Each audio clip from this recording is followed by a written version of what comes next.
আসসালামু আলাইকুম প্রিয় দেশবাসী। আমি রিক্সা চালক শ্রমিকদেরকে বলবো, যারা অটো রিক্সা চালান বা যারা সিএনজি চালান, দেখুন এখন দিনকাল ভালো না। লুটপাট, চুরি, ডাকাতি এছাড়া আর অন্য কিছু নাই। আমাদেরকে এই সরকার কিছু উপর দিতে পারতেছে না। শুধু লুটপাট, চুরি, ডাকাতি, মার্ডার এগুলো ছাড়া উনি আর কিছু দিতে পারতেছে না। তো যারা রিক্সা চালান চালক, আপনার গাড়ি রাখি কোনো দোকানে চা খাইলে গাড়িটা সামনে রাখবেন বা তালা মারে রাখবেন, বা অন্ধকার রাত্রে গভীর রাতে 10টার পরে দূরে কোথাও যাবেন না। কারণ 2-4 জন যাইব, দেখবেন তো আপনার প্যাসেঞ্জার, কিন্তু তারা প্যাসেঞ্জার রূপ ধরিয়া আপনার গাড়িটা নিয়ে যাব।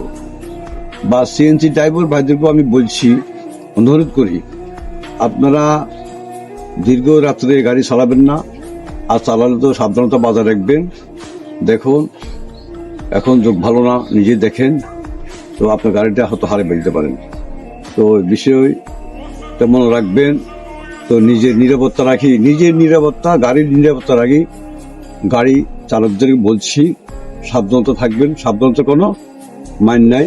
দেখুন আপনি কিস্তি করে একটা গাড়ি নিয়েছেন, হ্যাঁ, চলে নিয়ে গেছে কই, তখন আপনি সব দিক হারাইলেন।